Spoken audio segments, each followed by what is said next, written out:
Hola, buenas tardes, bienvenidos a nuestra sesión del Seminario Permanente de Estudios Modernos de Crítica Política e Histórica.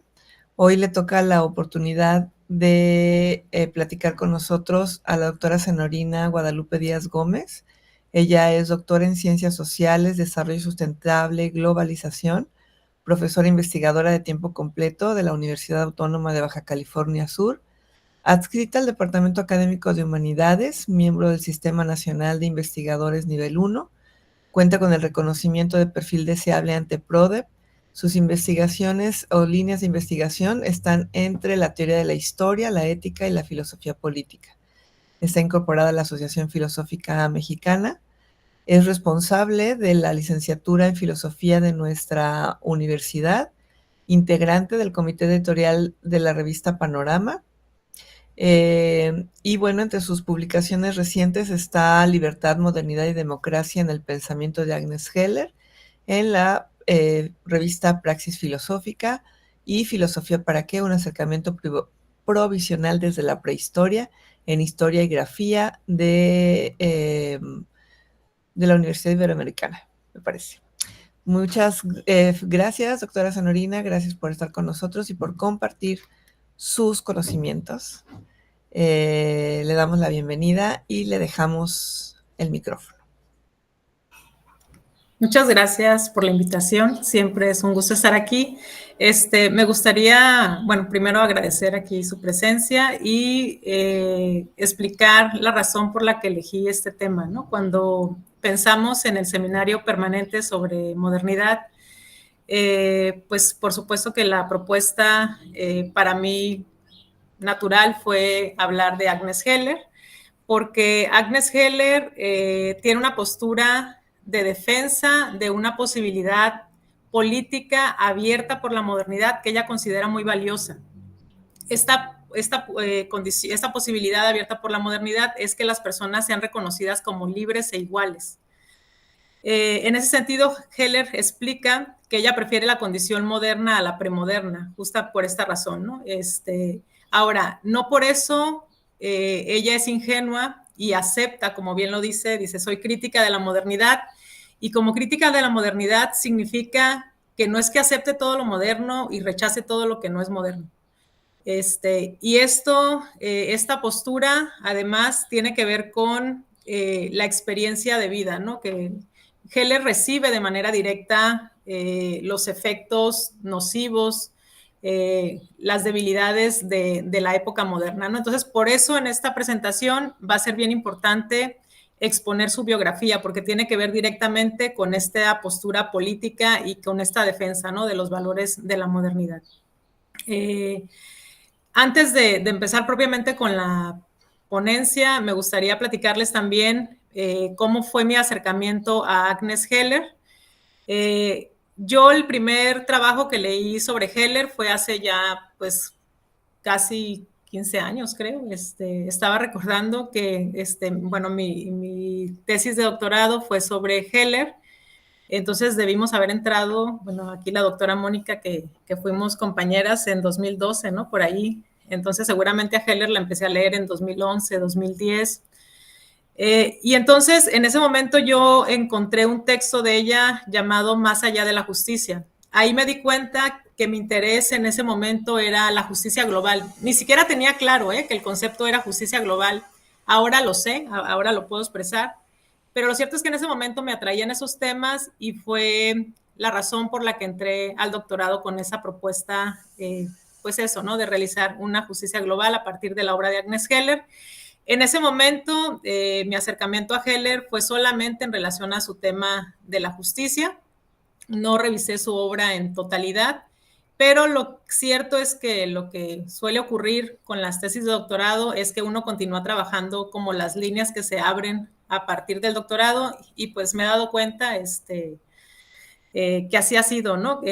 Lo que he seguido trabajando son las líneas que se desprendieron a partir de esas tesis doctoral. Entonces, por supuesto que en su momento le tocó a Heller. Suele ocurrir, ¿no? Cuando uno termina la tesis, pues terminas con una relación muy compleja con la tesis, a veces no quieres saber nada de ella, te cuesta, luego necesitas regresar.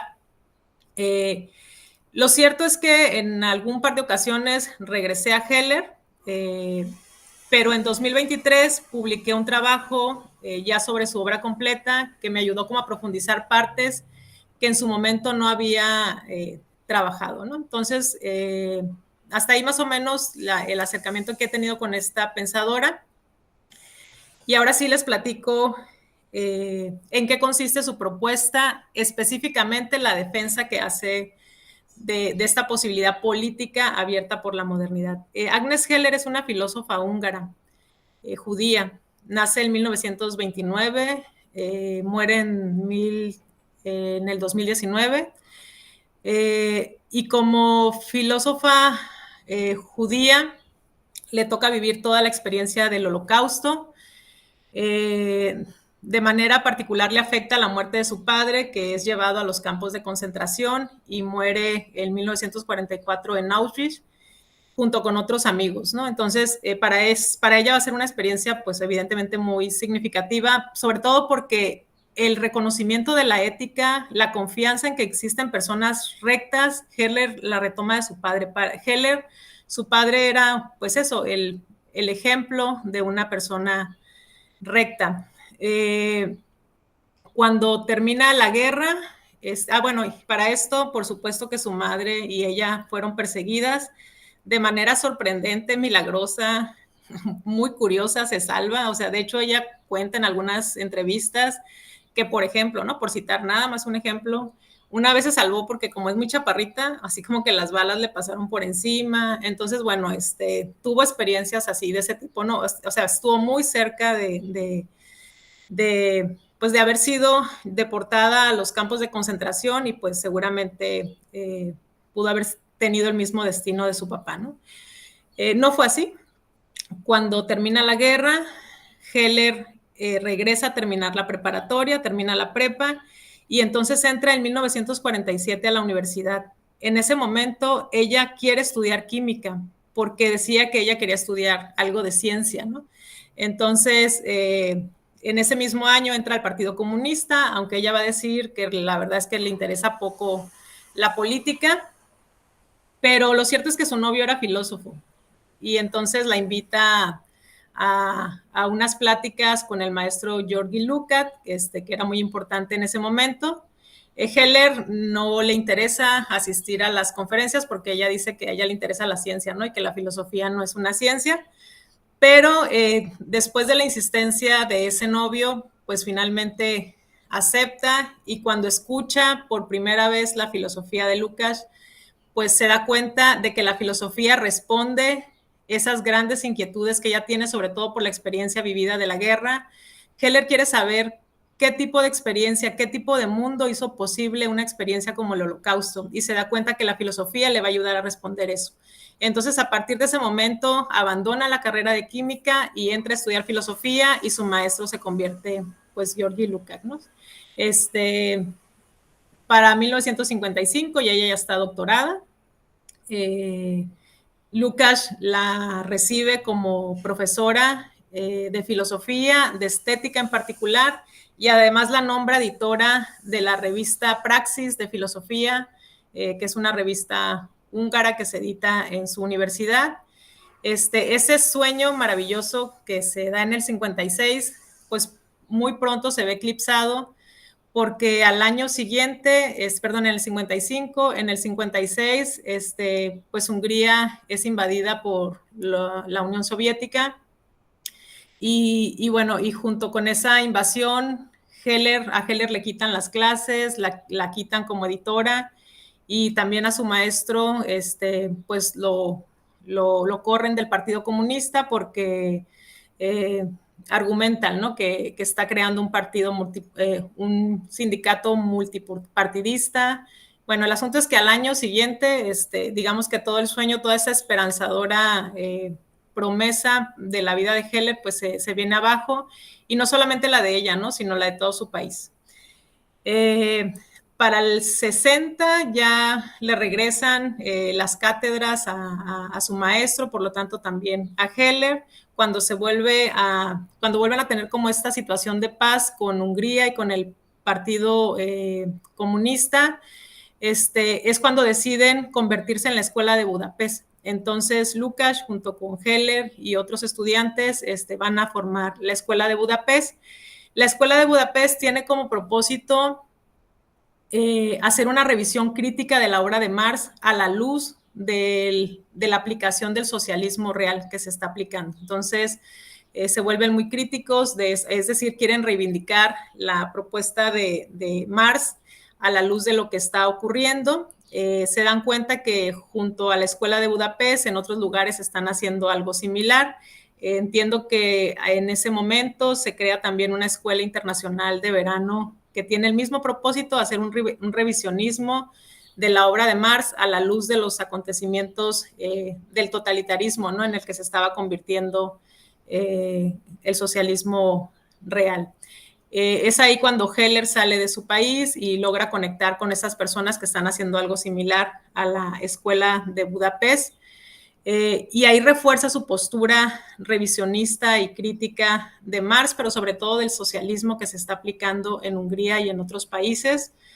En el 68, cuando invaden Checoslovaquia, la Escuela de Budapest toma una postura política de censura, de crítica, redactan una carta en contra de esta invasión a Checoslovaquia.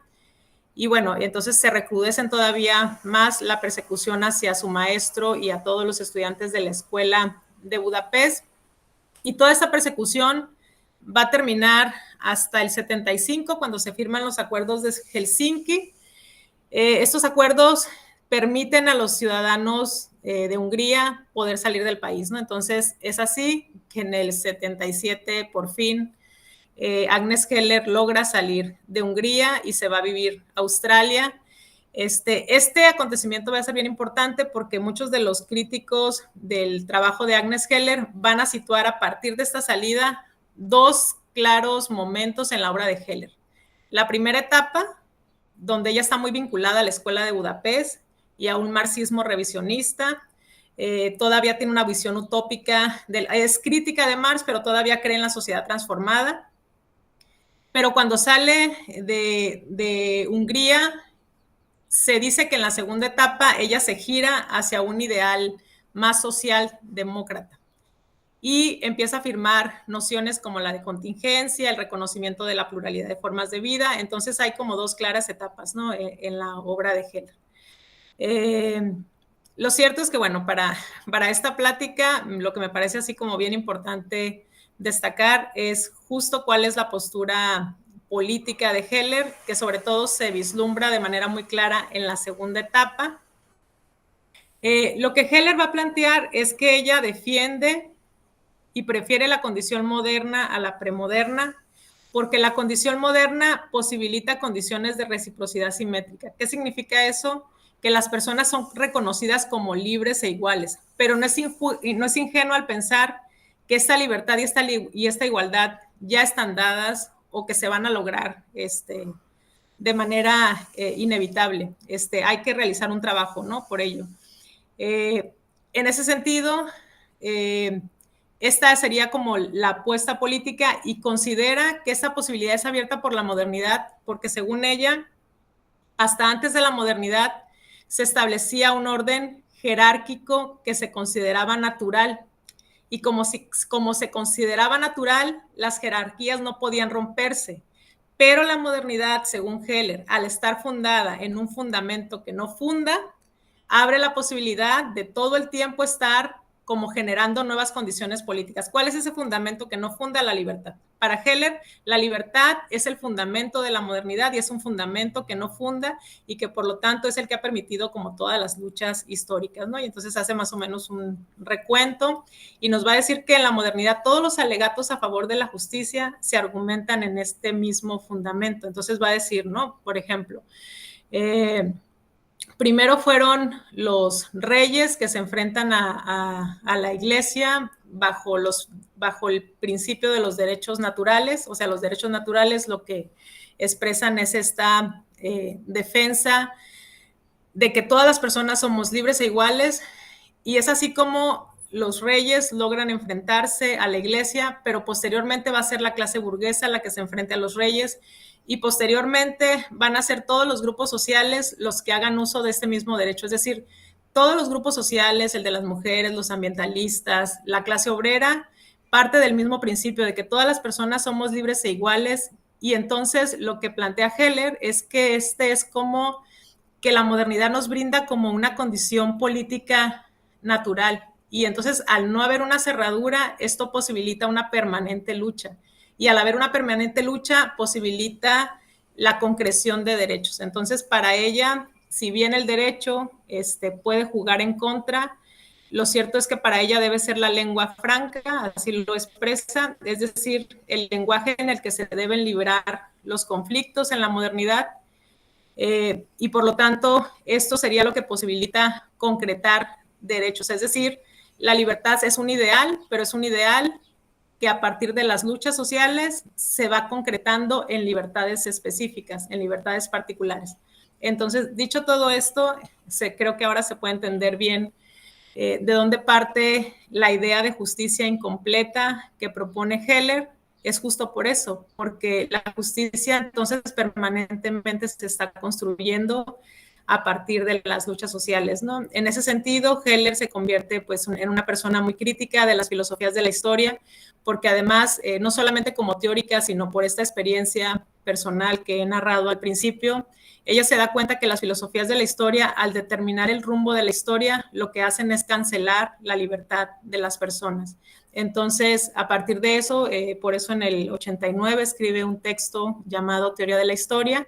Ese texto, pues, es una crítica directa a las filosofías de la historia. Y bueno, y el texto de Más allá de la justicia se escribe posteriormente, en el 94. Entonces, bueno, lo que vemos aquí es como ocurre con los pensadores y pensadoras, es eso, que su pensamiento se va construyendo, ¿no? Conforme la vida se va desenvolviendo y conforme las condiciones políticos sociales pues les van dando pues elementos para ir construyendo su pensamiento. Digamos entonces que la propuesta política más acabada de Heller es su teoría de la justicia. Ella piensa una justicia global porque para ese tiempo, o sea, después de todo lo que he narrado, y por eso les decía que la segunda etapa de Heller está muy asociada a que ella reconoce y enfatiza la existencia de la pluralidad de formas de vida. Por eso considera que la justicia debe pensarse en términos globales, pero no podemos pensar que exista una mejor forma de vida porque Heller reconoce que hay muchas formas de vida y que esa forma de vida es la mejor para quienes la viven, ¿no? Entonces, lo único que propone es una estructura normativa que permita que las diversas formas de vida coexistan, o sea, que esa pluralidad cultural coexista a partir de una normativa común, y esa normativa se funda en dos elementos básicos, mínimos, que son la ética y la política. Ella va a hablar de una política mínima, una política que reconozca la libertad y la igualdad. ¿Por qué? Porque para Heller esa condición, ese reconocimiento de la libertad y la igualdad permite la discusión. O sea, si todos se reconocen como libres e iguales, entonces todas las posibilidades se van a poder discutir. Y junto a ese pilar de la política, plantea también la ética, pero en ese sentido plantea de una ética máxima. Entonces, por eso habla de una ética maximalista y una política minimalista, ¿no? Es decir, una política que contenga esos elementos mínimos, pero una ética máxima, es decir, una ética donde las personas estén dispuestas a elegir esta forma de vida, ¿no? O sea, elegir el reconocimiento de todas las personas como libres e iguales. En ese sentido, otra vez, por esa razón, la justicia en Heller no puede ser sino incompleta, porque al reconocer la ética, es decir, la posibilidad de elección de las personas, reconocemos esa inestabilidad y esa incertidumbre, ¿no?, en la que recae la concreción de la justicia, es decir, porque no sabemos si la persona va a elegir el bien. Entonces, a grandes rasgos, me parece que la propuesta política de Agnes Heller cae en un optimismo razonable porque reconoce esta posibilidad abierta en la modernidad, pero sabe que no es garantía que se logre. Incluso sabe que los logros de la justicia tampoco hay garantía de que permanezcan, justo porque reconoce la libertad de las personas. En algún momento yo llegué a hablar hasta de un sentido trágico en la perspectiva de Heller, porque las personas, aunque saben que todo lo que se construye en términos políticos es provisional, es decir, los derechos que tenemos son provisionales, y eso es bueno, o sea, puede ser como muy desalentador, pero es bueno en el sentido de que siempre brindan la posibilidad de que se sigan discutiendo las cuestiones de justicia, que se sigan ampliando derechos. Pero es trágico porque las personas tienen que actuar pese a que no hay garantía de los logros de la justicia. Hasta ahí más o menos la propuesta de Heller, desde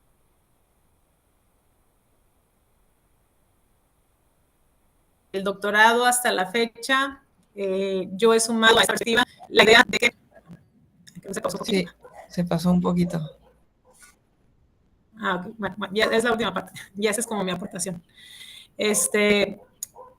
A la propuesta de Heller, que considero eso un optimismo razonable, es decir, reconoce la posibilidad positiva abierta por la modernidad, pero sabe que no es garantía, y en ese sentido podríamos hablar hasta de un sentido trágico, puesto que las personas tienen que actuar pese a la conciencia de que no se pueden garantizar los logros de la justicia. Yo he sumado a esa postura algo que me parece bien valioso, que es que las luchas que se han emprendido por la justicia ya forman un acervo. Es decir, no podemos pensar que el trabajo que ya se ha hecho, eso, es decir, no es que empecemos una y otra vez de cero. Cada lucha parte del legado de la anterior. Entonces, por eso, para mí, es bien importante emprender la acción y las luchas que ya se realizan. Porque si bien es cierto que no se puede garantizar la meta definitiva o el logro permanente de un derecho, lo cierto es que esa acción ya ocurrió y ya está ahí como un acervo del que las nuevas luchas van a partir, ¿no? Entonces, para mí esa es como la parte esperanzadora y es lo que sumo a la propuesta política de Heller. Me parece que es una filósofa actual, pertinente, justo porque nos habla de una política y es un poco el tono, ¿no?, que tenía este artículo que les comentaba del 2023, que escribo en torno a su trabajo. La intención en ese trabajo para mí fue cómo hablar de una propuesta política tras el fin de las grandes narrativas. O sea, cómo pensar todavía, cómo pensar aún la emancipación en una época, eso, ¿no?, donde han caído los grandes relatos, las grandes teorías. Y creo que Heller es justo lo que hace, ¿no? Entonces, no solamente su propuesta política me parece valiosa, sino que creo que su propia experiencia de vida es un argumento muy poderoso. Casi lo equipararía a lo que ella misma dice de Sócrates, ¿no? O sea, que la propia vida de Sócrates se convierte en un argumento. Y creo que algo similar ocurre con ella.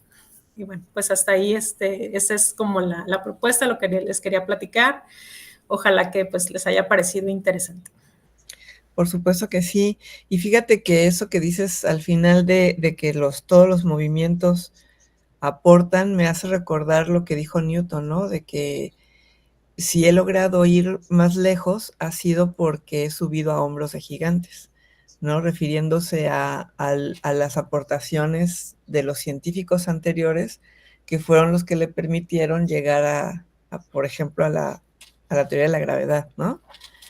Es porque nada se parte de cero, pues, ¿no? Y también por eso mismo es inacabado. Y ese concepto de inacabado a mí me parece bien interesante, que cuando te lo escuchaba a ti en aquellos tiempos del doctorado, me parecía sí como difícil de entender, pero fíjate que ahora ontológicamente pienso que nosotros mismos somos seres inacabados, ¿no? O sea, nunca vamos a terminar de ser. Y en ese sentido también lo que Agnes Heller nos dice la justicia. ¿Sí entendí?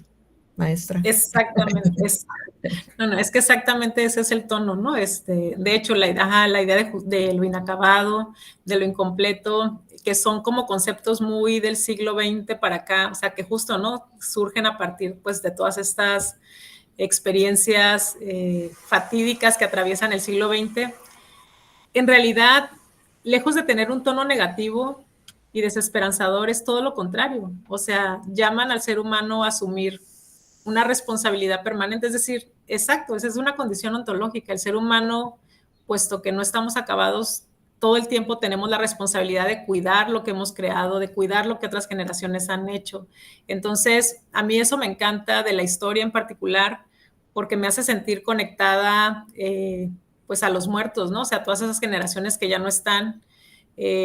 Hannah Arendt, que bueno, no lo mencioné, pero cuando Agnes Heller se va a vivir a Australia, poco tiempo después le ofrecen la cátedra Hannah Arendt en Nueva York. Entonces ella ocupa la cátedra que ocupó en su momento Hannah Arendt, y hay ahí como algunas líneas, ¿no?, que se cruzan en el pensamiento de ambas autoras. Y en particular de Hannah Arendt, me gusta mucho un concepto que habla de mundo común, ¿no? Es decir, a ver, las personas morimos, nos dejamos este mundo, llegan otras, pero ese mundo común permanece. ¿De qué está hecho ese mundo común? Pues de esa experiencia, ¿no?, que han trabajado generaciones y generaciones. Entonces, sí, definitivamente, lejos de ser negativo y desesperanzador, son conceptos muy al contrario, ¿no? Que revalorizan como la condición humana. Así es. Dice Jessica, a mí me recordó a Kierkegaard con la visión de angustia como transformadora al asumir la responsabilidad como caballero de la fe. Qué bueno que lo mencionas, Jessie.